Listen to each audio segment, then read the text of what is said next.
Jeg skal til at montere min lynlås her i min zippersweater fra Petit Knit.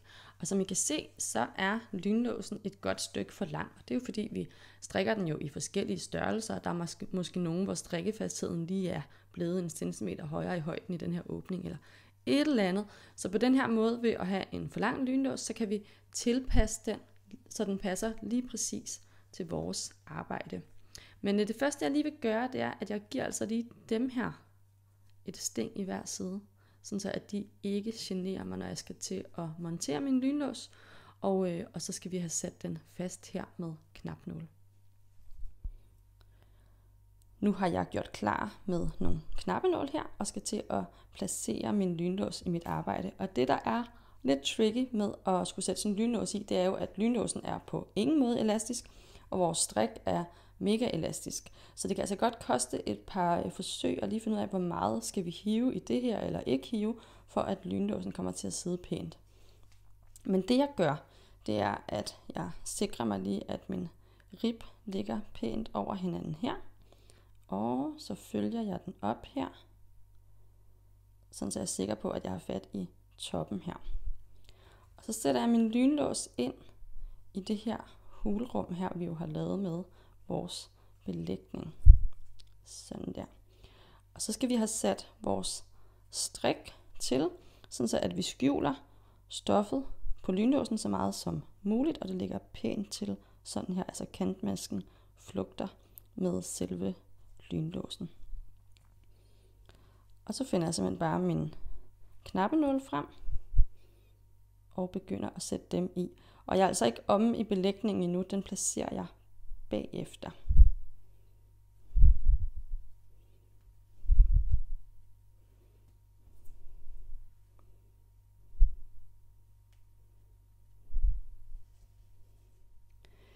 Nu har jeg placeret nåle ned her langs lynlåsen, og så er jeg stoppet lidt før, at vi skal slutte her. Fordi at jeg har tænkt mig at sy her til min sidste nål her, sådan så at jeg har plads til at klippe min lynlås, og det gør jeg altså ikke, før at jeg er sikker på, at det her det bliver pænt. Så nu vil jeg lige vende rundt her, og så vil jeg få placeret min belægning pænt også igen, sætter jeg den fast med knappenål.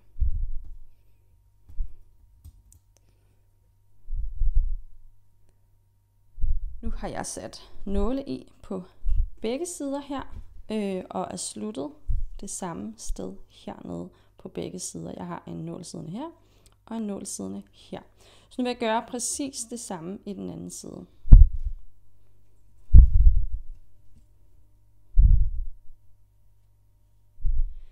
Nu har jeg sat nåle i herover også på retsiden, og jeg har lynet min lynlås op for at kunne komme til.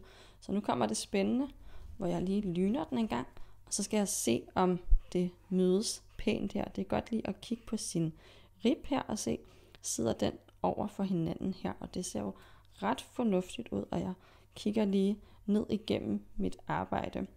Og når jeg så er tilfreds med placeringen, så lyner jeg lige op en gang her, og så sætter jeg lige min belægning fast med nåle herom også, og så er vi klar til at begynde at sy.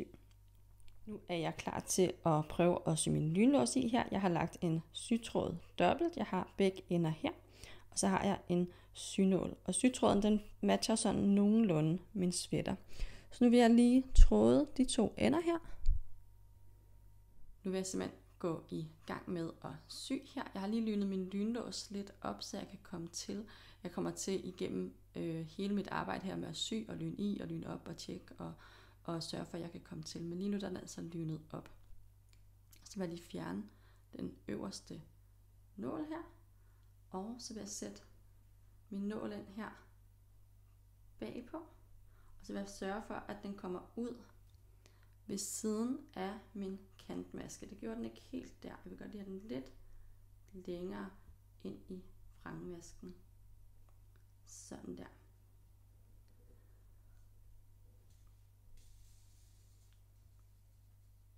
Så sætter jeg den ind igen, lige sådan en millimeter under, hvor den kom ud. Sørger for, at den kommer pænt ud heromme i vrangmasken. Sådan der. Og så smider jeg lige nålen igennem den her lykke her. Så er enden nemlig fæstnet. Så går jeg ind sådan en det ved jeg ikke, 7-8 mm under, hvor at mit garn kom, eller mit garn, det hedder en sytråd det her, mit sytråd kom ud, og så skal jeg have den ud i vrangmasken og sørge for, at min kantmaske ligger pænt til her. Sådan der. Så går jeg ind lige under, hvor jeg kom ud, sørger for, at jeg kommer pænt ud herom.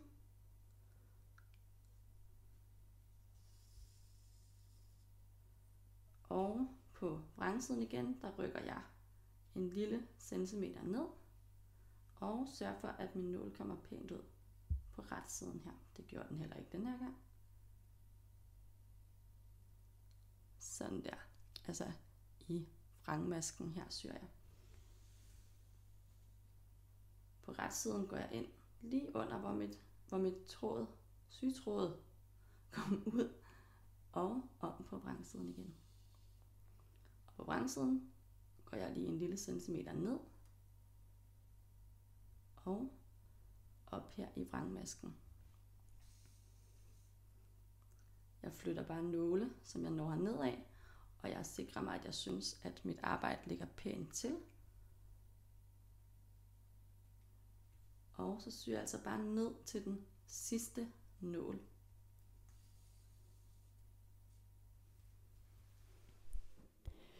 Når jeg når ned i det glatstrikket her, så sørger jeg for at følge den samme række her langs den række af masker, der sidder ud til min lynlås. Så min tråd, den kommer op her. Så sætter jeg den ind lige under, og I skal selvfølgelig huske at sørge for, at der kommer noget nyt garn med, så vi ikke stikker ned præcis det samme sted, men får lidt garn med, når vi gør det her på retsiden, hvor vi kun lige flytter nålen en lille smule. Tjekker på vrangsiden, den kommer pænt ud. Og fortsætter med at sy hernede af. Nu er jeg færdig med at sy min lynlås i begge sider. Jeg har lige stoppet sådan lidt før, så jeg har lidt plads at arbejde på hernede, når jeg skal afkorte min lynlås. Så nu vil jeg gøre det nervepirrende, at jeg lige vil lyne den en gang. Sikre mig, at den lyner fint, at jeg ikke har fået sat noget af mit strik for tæt på, så det bliver fanget af lynlåsen. Så vil jeg kigge, om jeg synes, det sidder lige, og tjekke hernede, at det virker til, at der er lige meget tilbage her til at sy i, sådan så at det bliver pænt. Og så skal vi altså have afkortet den her lynlås. Så nu vil jeg lige lægge min fine sweater pænt til her, sådan så at jeg ved, hvor den skal afkortes henne. Og det vil jo så, jeg lige fjerne mine fingre, så jeg kan se noget, være her. Så jeg får lige fat i lynlåsen her, hvor jeg har sat mine fingre. Og så er jeg en bangebuk, så jeg rykker lige lidt længere ned. Det her, det kan vi altid lave om. Og så har jeg fundet en synål og noget sytråd. Jeg har lige taget en anden farve, så I kan se, hvad jeg laver, men du må meget gerne tage den samme farve, som du har brugt til at sy med.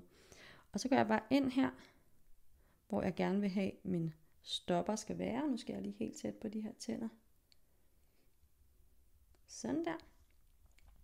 Og så går jeg bare i gang med at sy frem og tilbage over de her tænder. Og det gør jeg i hvert fald 20 gange.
Nu har jeg fået syet frem og tilbage her over tænderne virkelig, virkelig mange gange, fordi på den måde så har jeg så fået skabt et nyt stop på min lynlås.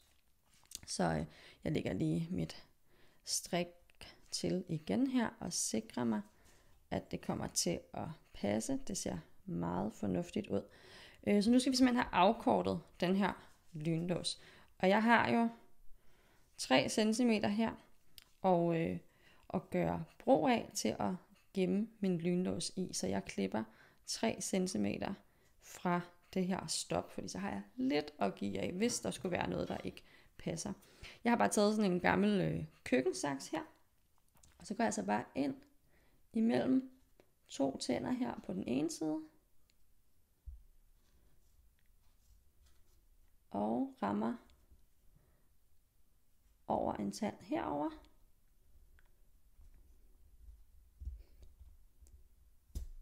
Og sådan der, så kom jeg igennem. Så er vores lynlås altså afkortet, og skulle meget gerne passe lige ned i den lomme, vi har lavet til det her.